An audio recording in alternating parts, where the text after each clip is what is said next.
नमस्कार दोस्तों, आपके अपने YouTube चैनल इलेक्ट्रिकल ज्ञान में आप सबका स्वागत है। आज इस वीडियो में हम केवीएल यानी कि किरचॉफ वोल्टेज लॉ के बारे में बात करने जा रहे हैं। तो बच्चे, इस वीडियो को हम 3 हिस्सों में डिवाइड करेंगे। सबसे पहले हिस्से में केवीएल के संबंधित जितने भी थ्योरेटिकल क्वेश्चन या ऑब्जेक्टिव टाइप क्वेश्चंस बनते हैं हमारे, उसके बारे में देखेंगे। सेकंड में जो केवीएल इक्वेशन बनती है जो कि सर्किट्स को सॉल्व करने के लिए यूज़ की जाती है, तो उस केवीएल को इक्वेशन को बनाया कैसे जाता है, उसमें कौन कौन से पॉइंट्स ध्यान में रखने होते हैं, तो उसके बारे में सीखेंगे। और थर्ड पार्ट में हम सॉल्व्ड एग्जांपल्स वीके मेहता या जेबी गुप्ता के कुछ क्वेश्चंस लेंगे, जिसमें हम केवीएल की हेल्प से क्वेश्चंस को सॉल्व करने की कोशिश करेंगे। तो आशा है आप इस वीडियो को एंड तक जरूर देखेंगे ताकि कंसेप्ट आपके पूरा ध्यान में आ जाए। तो चलिए दोस्तों, स्टार्ट करते हैं। सबसे पहले फर्स्ट पार्ट में हम देखेंगे कि केवीएल जो है, इट इज़ द, देखो यहाँ पे लिखा है, it is the second law of Kirchhoff. देखो, किरचॉफ ने 2 लॉ दिए थे बेसिकली। फर्स्ट लॉ जो दिया था वो था केसीएल, किरचॉफ करंट लॉ, और सेकंड लॉ दिया था हमारा केवीएल जो है किरचॉफ वोल्टेज लॉ। तो बच्चे, केसीएल के बारे में प्रॉपर एक वीडियो हमने यूट्यूब में ऑलरेडी अपलोड कर चुके हैं, तो अगर उसको आपने देखना है, अगर आपने अभी तक नहीं देखा तो वो जाके आप देख सकते हैं, आई बटन में आप देख सकते हैं, ठीक है। तो सेकंड लॉ बोलते हैं इसको, फर्स्ट लॉ हम बोलते हैं केसीएल को। इसके बाद देखिए बच्चे, इसको ये जो आपका क्वेश्चन बनता है इसके बाद कि it deals with the conservation of energy in A close circuit. यहाँ पे देखो, कंजर्वेशन ऑफ एनर्जी, ये पॉइंट अंडरलाइन पॉइंट है, आपको इसको ध्यान में रखना है। इसको पूछा जाता है कि KVL is also states at conservation of what, charge, current, power, voltage, जो भी आपसे पूछा जाएगा। ये वाला क्वेश्चन इस बार जेई के एग्जाम में 2019 में आ भी चुका है ये वाला क्वेश्चन। तो बच्चे, आपको ध्यान रखना है कि इसको बोला जाता है कंजर्वेशन ऑफ एनर्जी केवीएल को, और केसीएल को बोला जाता है कंजर्वेशन ऑफ चार्ज, ठीक है, ध्यान में रखना है आपने। तीसरी चीज बच्चे, इसकी जो स्टेटमेंट है वो देखो क्या कहती है। It states that the algebraic sum of all voltages, all voltages means बच्चे, किसी भी एक सर्किट में हमें पता है, या तो वोल्टेज सोर्सेज लगे होते हैं, जैसे करंट सोर्स हो गया, वोल्टेज सोर्स हो गया, या हमारे लगे होते हैं रेजिस्टेंसेज।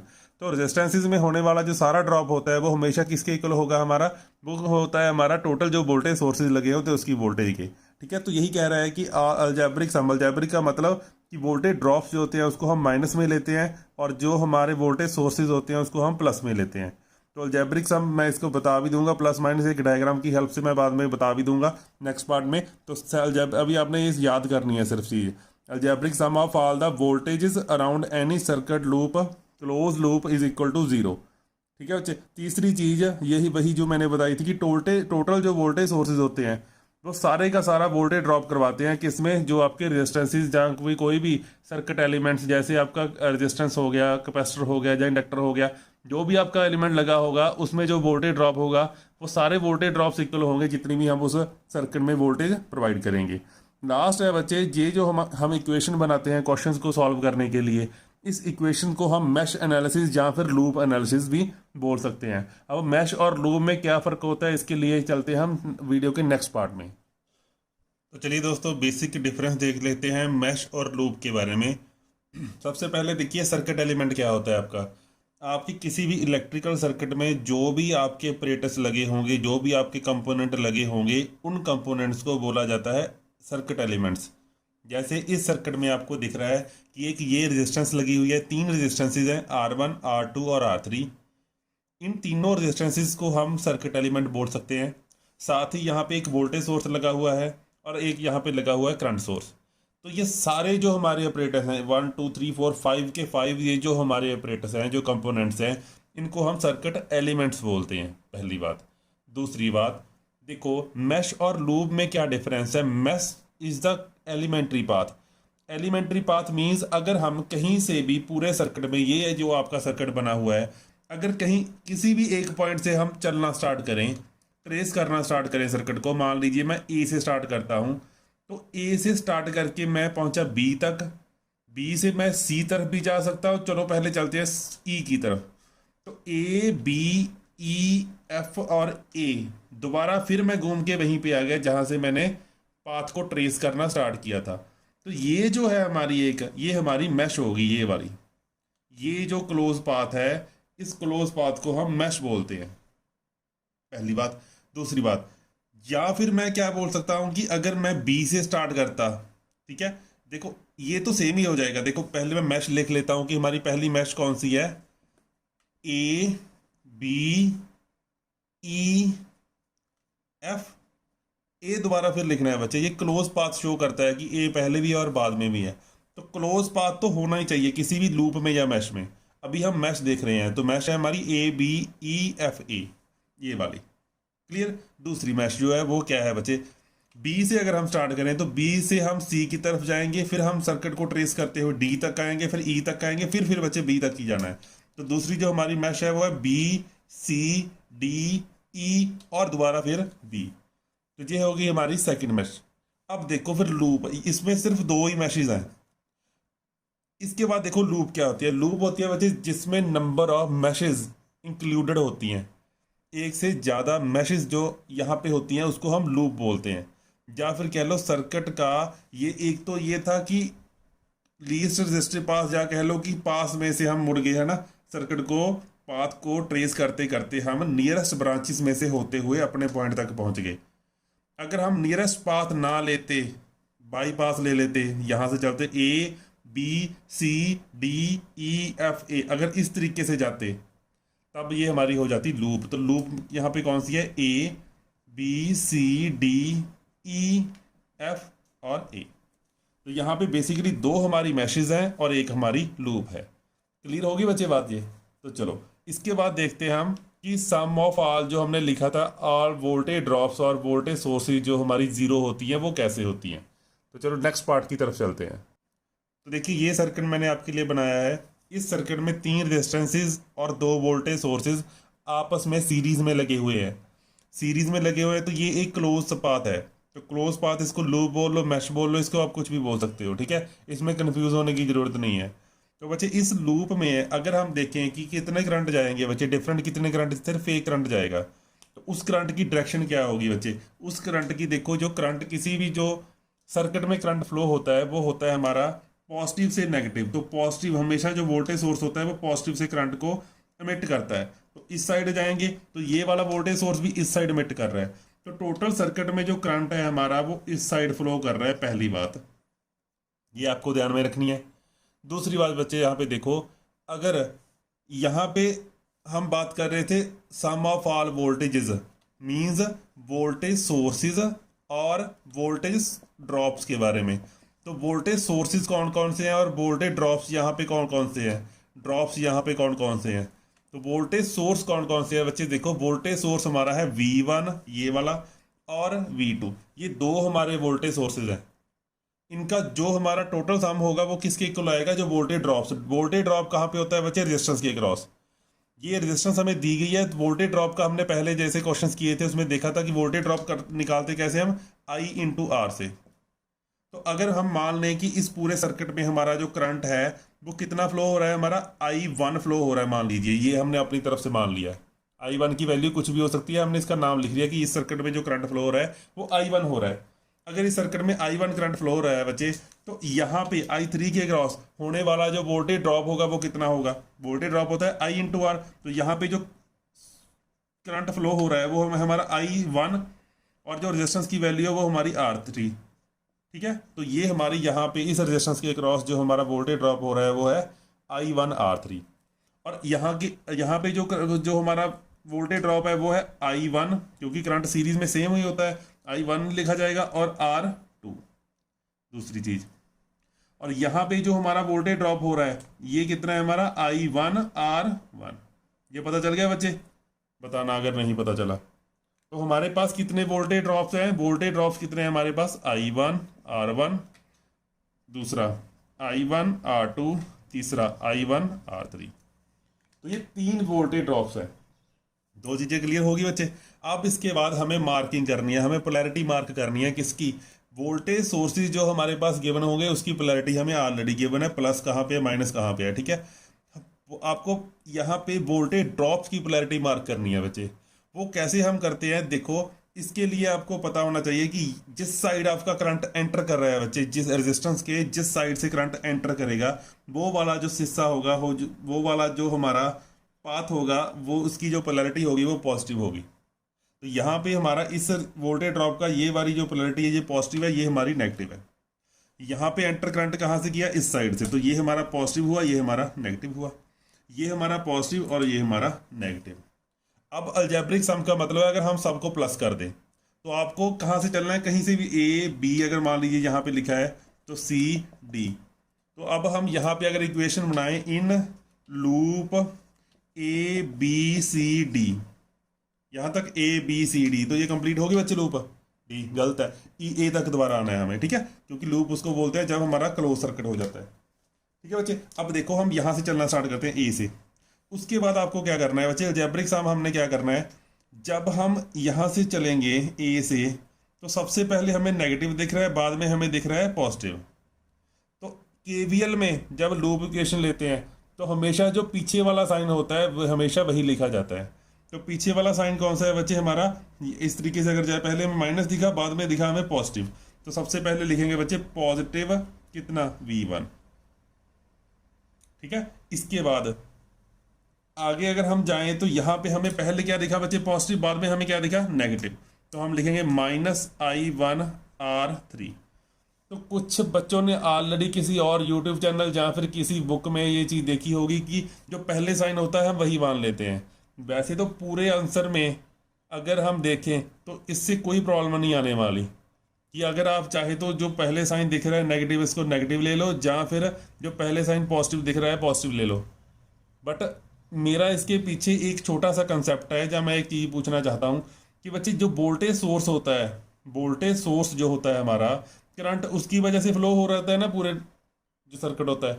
अगर हमारा करंट इसकी वजह से फ्लो हो रहा है तो पूरे सर्किट में ये वाला जो वोल्टेज ड्रॉप है ये वोल्टेज को प्लस करेगा या माइनस करेगा, वोल्टेज को खाएगा या वोल्टेज बनाएगा बच्चे। अगर ये वोल्टेज बनाएगा तो उसको किससे लिखेंगे बच्चे, पॉजिटिव साइन से लिखेंगे। क्लियर हुई बात। और जो वोल्टेज ड्रॉप होते हैं हमारे, उसको वो वोल्टेज खाते हैं या पैदा करते हैं, अगर को वो वोल्टेज को रिड्यूस करते हैं तो उसको माइनस से लिखा जाता है। क्लियर होगी बात। नेक्स्ट जब आपको मैं क्वेश्चन करके दिखाऊंगा तो ये चीज़ मैं आपको कंफ्यूजन प्रॉपर तरीके से दूर कर दूंगा। तो अभी आपने क्या याद रखना है कि जो भी साइन आपका बाद में आएगा, जैसे हम यहाँ से चल रहे थे positive to negative to positive, तो हम लिखेंगे पॉजिटिव V1। क्लियर बच्चे। इसके बाद लिखा हमने पॉजिटिव टू नेगेटिव गए तो हम लिखेंगे नेगेटिव I1R3। इसके बाद बच्चे नेगेटिव टू हम पॉजिटिव जा रहे हैं, ऊपर को जा रहे हैं, ठीक है, तो हम लिखेंगे प्लस V2। इसके बाद बच्चे नेगेटिव, पहले पॉजिटिव से नेगेटिव जा रहे हैं तो नेगेटिव I1R2। उसके बाद बच्चे कहाँ पे, ये हमारा नेगेटिव I1R1। ये sum of all algebraic sum of all the voltages equal to, क्या कह रही थी स्टेटमेंट, जीरो होते हैं बच्चे। तो ये हमारा जीरो आएगा। क्लियर हुआ। या फिर एक काम करो, आप वोल्टेज सोर्सेज को इस साइड रख लो, ड्रॉप्स को उस साइड ले जाओ, तो क्या बनेगा हमारा, ये वाला इस साइड रख लो V1 और ये वाला हमारा V2 इज इक्वल टू, यहाँ पे अब ये उस साइड जाएगा, पहले माइनस में था तो ये हो जाएगा हमारा प्लस में I1R3, ये वाला हमारा प्लस में जाएगा I1R2 और प्लस में I1R1। तो क्या बोला था बच्चे हमने फिफ्थ पॉइंट में, हमने क्या बोला था फोर्थ पॉइंट में, जो आपको फोर्थ पॉइंट दिखाया था, देखो यहाँ पे क्या लिखा था कि total voltage sources always equal to total voltage drops. तो टोटल वोल्टेज ड्रॉप्स क्या हो गए, ये वाले, और टोटल वोल्टेज सोर्स ये होगी। क्लियर होगी बच्चे बात ये। तो इस तरीके से हम इक्वेशन को बनाते हैं। तो यहाँ पे वैल्यूज मान के हम इस सर्किट को सॉल्व करते हैं, कुछ वैल्यूज मान लेते हैं, उसकी हेल्प से हम एक सर्किट सॉल्व करके देखते हैं। ठीक है, तो चलिए बच्चे, ये हमारे पास एक सर्किट है, क्लोज लूप है। पहले हम केवीएल को सिंपल एक लूप से सॉल्व करेंगे, फिर अगर हमारे पास दो लूप्स होंगी उसमें करंट कैसे निकालना है उसके बारे में पता करेंगे। मान लीजिए आपके पास यहाँ पे उसने पूछा है कि इस सर्किट में केवीएल की हेल्प से बताओ I1 कितना है। एक सर्किट में करंट फ्लो हो रहा है I1, तो I1 की वैल्यू बताओ आप, I1 कितना बनेगा हमारा।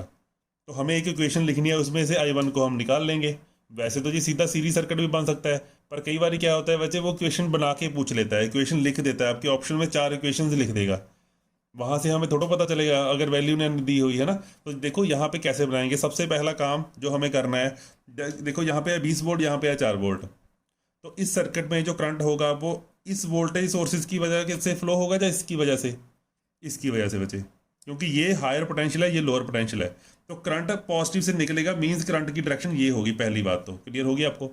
अगर ये है तो यहाँ पे हमारा ये वाला पॉजिटिव और ये नेगेटिव, ये पॉजिटिव ये नेगेटिव, इसको नहीं चेंज करना जो है ऑलरेडी, ये वाला पॉजिटिव और ये नेगेटिव। तो बच्चे लिखना हम स्टार्ट करते हैं यहाँ से, ए बी सी डी ए। तो लूप लगाते हैं हम ABCDA में हम इक्वेशन बनाते हैं। तो किस तरीके से बनेगी बच्चे, ए से चलते हैं बी की तरफ। सबसे पहले हम यहाँ से चले, यहाँ पे गए, तो पहले पॉजिटिव है, बाद में आया हमारा नेगेटिव। तो हम सबसे पहले क्या लिखेंगे बच्चे, नेगेटिव। नेगेटिव हमारा क्या, नेगेटिव I1, और रेजिस्टेंस कितनी है बच्चे हमारी 1, क्योंकि हम वोल्टेज ड्रॉप लिख रहे हैं। वोल्टेज ड्रॉप हमारा क्या होता है, करंट इंटू रेजिस्टेंस। करंट यहाँ पे कितना है I1, और रेजिस्टेंस कितना है यहाँ पे 1। इसके बाद यहाँ पे ये इसका साइन कौन सा आएगा, इसके बाद पॉजिटिव टू नेगेटिव जा रहे हैं, तो यहाँ पे भी साइन आएगा नेगेटिव 3 इंटू, हाँ जी क्या, करंट कितना है हमारा I1। सीरीज सर्किट है तो करंट तो सेम ही है ना। इसके बाद बच्चे हम यहाँ पे पहुंचे, ये ऑलरेडी पोलैरिटी दी है, पॉजिटिव से हम नेगेटिव जा रहे हैं, तो नेगेटिव यहाँ पे कितना लिखा जाएगा 4। इसके बाद हम यहाँ पे आए तो नेगेटिव 4I1।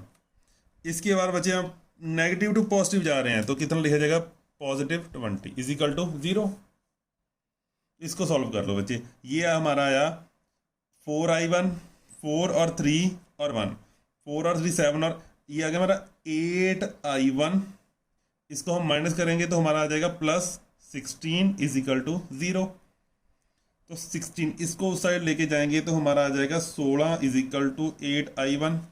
I1 की हमारी वैल्यू आ गई बच्चे 16 डिवाइड बाई 8, 16 डिवाइड बाई 8 आ गया बच्चे। तो यहाँ पे हम कितना आ गया हमारा I1, 2 एम्पेयर बच्चे करंट आ गया हमारा। क्लियर हुई वैल्यू, क्लियर हुई बच्चे इक्वेशन, देख लो आप दोबारा। अगर मान लीजिए यहाँ पे एक दिक्कत आ सकती थी, वो क्या है कि यहाँ पे करंट इसने दे दिया था कि इस साइड फ्लो हो रहा है। मान लीजिए यहाँ पे करंट ना दिया गया हो और यहाँ पे इसकी वैल्यू बना हमें पता हो कि किस साइड करंट जाएगा, तो हमें बच्चे क्या करना है, किसी भी एक साइड करंट मान लेना, चाहे इस साइड मान लो चाहे इस साइड मान लो। अगर आपका माना गया करंट जैसे यहाँ पे था, आपने जो करंट माना था उसी साइड, आपने जो इस साइड करंट माना था वही एग्जैक्ट डायरेक्शन थी ना करंट की। अगर मान लीजिए आपने करंट इस साइड मान लिया होता, इस साइड, तब आप यहाँ पे पॉजिटिव लिखते, यहाँ पे नेगेटिव, यहाँ पे पॉजिटिव, यहाँ पे नेगेटिव, है ना। तब आपके ये पोलैरिटी रेजिस्टेंस की कैसे हो जाती, देखो ध्यान से देखना, भी एक करके देखते हैं एक्सपेरिमेंट। चलो इस तरीके से करते हैं क्वेश्चन को। इसकी इक्वेशन बताओ जी क्या लिखी जाएगी। मान लीजिए हम करंट गलत मान लेते हैं अपनी तरफ से, हमें पता है करंट इस साइड जा रहा है, हम इस साइड मान लेते हैं। चलो तब क्या होता, तब इस साइड जा रहा है ना, तो ये वाला पॉजिटिव, ये नेगेटिव, ये पॉजिटिव, ये नेगेटिव, ये पॉजिटिव, ये नेगेटिव। अब देखो क्या लिखेंगे हम, यहाँ से लिखना स्टार्ट करो, ए से लिखना स्टार्ट करो। तो यहाँ से जब हम लिख रहे हैं तो करंट इस साइड जाए तो इस साइड लिखेंगे ना। तो सबसे पहले लिखेंगे पॉजिटिव टू नेगेटिव, नेगेटिव 20। इसके बाद positive to negative, negative 4I1। इसके बाद बच्चे माइनस से पॉजिटिव, पॉजिटिव 4। इसके बाद बच्चे नेगेटिव 3I1। इसके बाद बच्चे -1I1। ये हमारा लिखा गया इज इक्वल टू आ गया 0। तो यहाँ पे आ गया 4 7 -8 -20 -8I1 इज इक्वल टू 0। यहाँ पे 4 भी है ना, तो 4 को हम किस तरीके से लिखेंगे, तो 4 को हम इससे प्लस माइनस माइनस हो जाएगा, तो यहाँ पे आ जाएगा माइनस बड़ा है तो यहाँ पे आ जाएगा 16 -8 इज इक्वल टू 0। इसके बाद देखो बच्चे I1 को side -16 is equal to 8I1। तो यहाँ पे आपकी जो वैल्यू आ रही है हमारे बच्चे, I1 की जो वैल्यू आ रही है वो आ रही है -16/8। तो करंट की वैल्यू हमारी क्या आ गई, I इज इक्वल टू आ गया हमारा -2। अगर हमारा करंट माइनस में आ गया, इट मीन्स जो हमारी वैल्यू हमने शुरू में मानी थी वो हमारी गलत है। तो इस हम करंट को चेंज कर देंगे अगर हमें सही डायरेक्शन पता लग गई। यहाँ से कि हमारा आंसर अगर हम नेगेटिव में आया तो करंट इस साइड नहीं फ्लो हो रहा है, करंट हमारा किस साइड फ्लो हो रहा है, इस साइड फ्लो हो रहा है हमारा 2 एम्पीयर करंट। ठीक है बच्चे, अब बात क्लियर होगी। तो ये हमारा आंसर में हमें पता चल गया कि करंट किस साइड फ्लो हो रहा है। तो कभी भी करंट में जो हमारा आंसर है वो नेगेटिव में करंट नहीं आना चाहिए, करंट हमारा पॉजिटिव आना चाहिए। अगर करंट कभी भी नेगेटिव आया इट मीन्स हमारी जो डायरेक्शन हमने शुरू में एज्यूम की है वो हमारी गलत है। क्लियर हुई बच्चे बात। अब हम 2 लूप इक्वेशंस वाला क्वेश्चन सॉल्व करते हैं। देखिए बच्चे, इस क्वेश्चन में इन्होंने पूछा है find the voltage drop across 4 ohm resistor. यहाँ पे हमें वोल्टेज ड्रॉप निकालना है। यहाँ पे वोल्टेज ड्रॉप निकालने के लिए हमें क्या निकालना पड़ेगा, यहाँ पे इस ब्रांच में हमें करंट निकालना पड़ेगा। तो इसके लिए हम KCL भी वैसे तो यूज़ करते हैं, है ना, नॉर्मली। तो KVL की हेल्प से आज देखते हैं कि KVL की हेल्प से हम इस क्वेश्चन को कैसे सॉल्व करते हैं। तो सबसे पहले तो KVL के लिए हमें आइडेंटिफाई करनी है number of loops. Number of loops इसमें कितनी है बच्चे, सॉरी नंबर ऑफ मैशेस कह लो चाहे आप। तो नंबर ऑफ मैशेज कितनी है यहाँ पे? सबसे पहले बच्चे देखो, ये वाला एक क्लोज पाथ है, ये वाला इस तरीके से, ये एक क्लोज पाथ है, और दूसरा क्लोज पाथ है हमारा ये। तो यहाँ पे हमारे दो करंट होंगे, एक करंट का नाम है हमारा I1 और दूसरे करंट का नाम, इसको डायरेक्शन इस साइड मैंने इसलिए मानी है क्योंकि यहाँ पे ऊपर पॉजिटिव है तो इस साइड से करंट जाएगा, है ना। वैसे इसमें आपके पास फ्रीडम है, आप किसी भी डायरेक्शन में करंट मान लो, आपका आंसर आपको बता देगा आपने जो जो करंट की डायरेक्शन मानी है वो सही है या गलत है। इस साइड हमारा पॉजिटिव है तो हमने ये वाला करंट माना है I2। तो इस हिसाब से अब हमने मार्क कर लेना है बच्चे। अच्छा, एक चीज़ और, यहाँ तक तो ठीक है बच्चे कि यहाँ से करंट निकला I1 और यहाँ पे हमारा करंट I1। इसके बाद बच्चे जो करंट है वो किस साइड जाएगा? न्यूट्रल की तरफ, तो वो हमारा नीचे आ जाएगा इस साइड। उसी तरीके से I2 करंट यहाँ पे भी है, इसके बाद ये यहाँ से होता हुआ न्यूट्रल में चला जाएगा। तो अगर हम देखें कि 4 ओम के क्रॉस हमारा जो करंट है वो कितना है बच्चे? 4 ओम के जो हमारे इस यहाँ पे जो करंट है वो हमारा I1 प्लस I2 है। ये चीज़ ध्यान में रखना आप, ठीक है। चलो, तो अभी क्वेश्चन को सॉल्व करना स्टार्ट कर लेते हैं। अगर मान लीजिए ये वाला करंट ऊपर को होता है ना, ये वाला करंट नीचे होता, तो हम यहाँ पे मानते I1 माइनस I2। तो चलो हम इक्वेशन बनाते हैं। सबसे पहले हम ये वाली लूप इक्वेशन लिखते हैं। तो अगर अच्छा, उससे पहले हमें मार्क करना है इस यहाँ पे पोलैरिटी। तो करंट इस साइड से जा रहा है तो हमारा ये पॉजिटिव, ये हमारा नेगेटिव, ऊपर से नीचे जा रहा है पॉजिटिव नेगेटिव, इसकी पोलैरिटी हमें गिवन है। इसी तरीके से इस साइड ये पॉजिटिव और ये नेगेटिव। तो सबसे पहले इन लूप वन में हम अपना इक्वेशन लगाएंगे। देखो बच्चे, यहाँ से स्टार्ट करो, यहाँ से चाहे कहीं से भी आप चल सकते हो, यहाँ से स्टार्ट कर लो। तो यहाँ से अगर हम चलेंगे तो सबसे पॉजिटिव से नेगेटिव गए तो हमने लिखा बच्चे 2I1। वोल्टेज ड्रॉप लिखना है। वोल्टेज ड्रॉप होता है आपका करंट इंटू रेजिस्टेंस। रेजिस्टेंस यहाँ पे कितना है? 2। करंट हमें पता नहीं, उसका नाम है I1। इसके बाद हम बच्चे यहाँ पे आएंगे। यहाँ पे आने के लिए हमें लिखना पड़ेगा, पॉजिटिव से नेगेटिव आ रहे हैं तो लिखेंगे नेगेटिव, रेजिस्टेंस हमारी 4, करंट को मल्टीप्लाई करना है, करंट कितना है हमारा? I1 plus I2। यहाँ तक पहुँच गए। इसके बाद बच्चे हम यहाँ पे आएंगे तो यहाँ पे हमारे पास जो लिखेंगे नेगेटिव टू पॉजिटिव जा रहे हैं, तो पॉजिटिव हमारा आ जाएगा 16 इज इक्वल टू 0। तो ये बन गई हमारी इक्वेशन। इसको सॉल्व कर लेते हैं। ये आ जाएगा हमारा 2I1 minus 4I1 plus minus आ जाएगा हमारा यहाँ पे बच्चे -4I2 प्लस 16। मैं इसको एलैबोरेट करके लिख रहा हूँ ताकि आपको समझ आ जाए। तो ये हमारे I1 और I1 आपस में प्लस हो जाएंगे ना, माइनस माइनस प्लस होता है, पर साइन आपका वही रहेगा जो बड़ा है। तो 6I1 -4। ये मैं तब इसलिए कर रहा हूँ क्योंकि मुझे पता है कि बहुत डिप्लोमा स्टूडेंट्स हैं जिनको मैथ में थोड़ी सी दिक्कत है। तो हमारी फाइनल ये वाली हमारी जो इक्वेशन बन गई बच्चे, फाइनल ये इक्वेशन नंबर फर्स्ट बन गई। ओके, तो इसको लिख लेते हैं हम फर्स्ट इक्वेशन को, उसके बाद आपको सॉल्व करना सिखाऊंगा मैं। जैसे हमने इस साइड जैसे हमने लूप 1 में इक्वेशन बनाई है, उसी तरीके से हम इस साइड भी इक्वेशन लिखेंगे। इस साइड बच्चे हम यहाँ से चलना स्टार्ट करते हैं। तो यहाँ पे आएगा पॉजिटिव से नेगेटिव जाते हुए -6I2। इसके बाद बच्चे यहाँ पे आएंगे, इस साइड भी करंट ऊपर वाला पॉजिटिव, नीचे नेगेटिव 4, कितना बच्चे? I1 plus I2। इसके बाद बच्चे हम यहाँ पे जाएंगे और प्लस 18 इज इक्वल टू 0। तो ये हमारा आ गया 6। यहाँ पे आ जाएगा हमारा 6I2 -4I1 -4I2 plus 18 is equal to 0। तो यहाँ पे आगे आ गया हमारा -10I2 -4I1 plus 18 is equal to 0। तो ये वाली इक्वेशन बन गई हमारी। ये है हमारी इक्वेशन नंबर सेकंड। अब फर्स्ट नंबर इक्वेशन इसको और इसको आपस में पुट करके हम आंसर निकाल लेंगे। I1 और I2 की वैल्यूज़ हमें पता चल जाएंगी।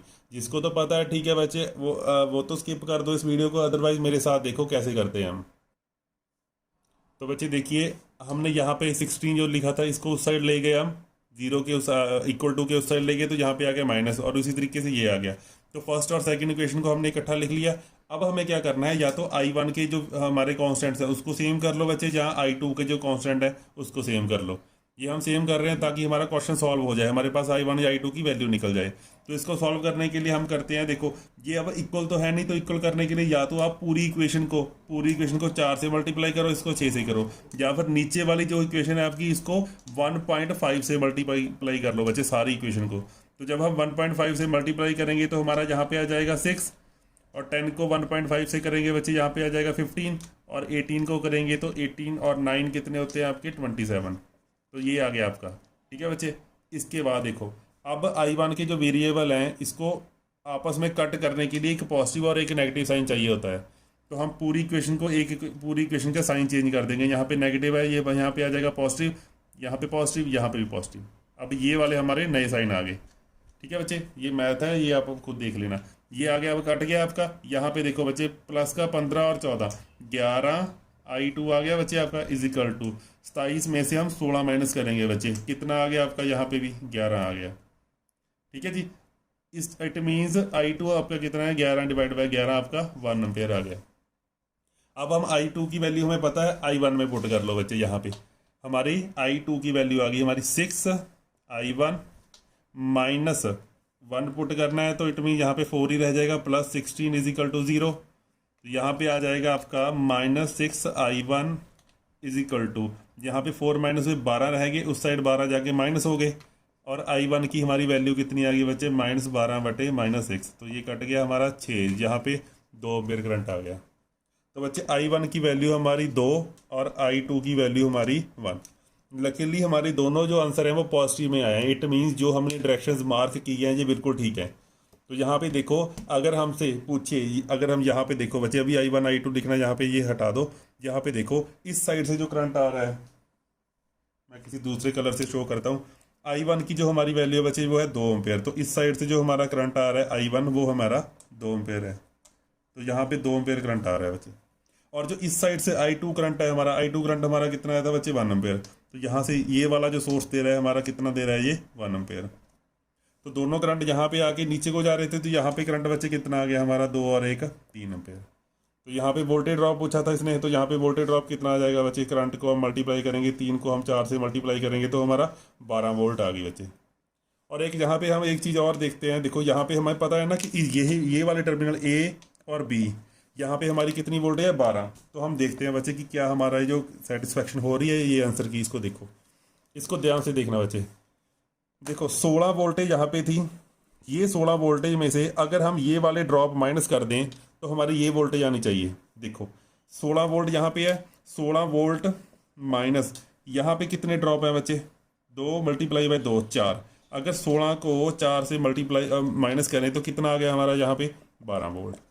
देखो यही चीज़ है ना। देखो यहाँ पे तीन आपकी जो ब्रांचेज है वो पैरेलल में, ए, देखो ए यहाँ पे, इसको ई मान लो, इसको एफ मान लो, इसको डी मान लो, इसको एल मान लो। तो ए ई एफ बी, यहाँ पे आपकी कौन कौन सी ब्रांच पैरेलल में है, देखो बच्चे, ए ई एफ बी, ये पैरेलल में है किसके बच्चे, या फिर कह लो इसकी वोल्टेज किसके इक्वल होगी, ए बी के। इसकी किसके इक्वल होगी, ए डी एल और बी के। ये तीनों आपस में पैरेलल में है, ये वाली पूरी ब्रांच, ये वाली पूरी ब्रांच और ये वाली पूरी ब्रांच। तो यहाँ पे 16 वोल्ट था, यहाँ 16 वोल्ट में 4 हमारा माइनस हो गया, हमारा कितना बचा बच्चे यहाँ पे, 12 वोल्ट। ए बी के क्रॉस कितनी वोल्टेज है, 12 वोल्ट। और ए डी, यहाँ पे देखो बच्चे, करंट इस साइड जा रहा है ना, तो इसने पूरी वोल्टेज, टोटल वोल्टेज कितनी दी थी हमें, 18 में से यहाँ पे करंट, यहाँ पे वोल्टेज ड्रॉप कितना है बच्चे, 1 एम्पेयर को मल्टीप्लाई करेंगे 6 से, तो 18 में से अगर हम माइनस करें क्या, 6 वोल्ट, तो 18 में 6 वोल्ट माइनस किया तो यहाँ पे भी हमारी कितनी आ गई, 12 वोल्ट। तो ये चीज़ भी क्लियर होगी ना। ठीक है, तो चलो इस तरीके से आप क्वेश्चन करके देख लेना, अगर किसी क्वेश्चन में दिक्कत आएगी तो पूछ लेना। थैंक यू बच्चे, थैंक यू वेरी मच।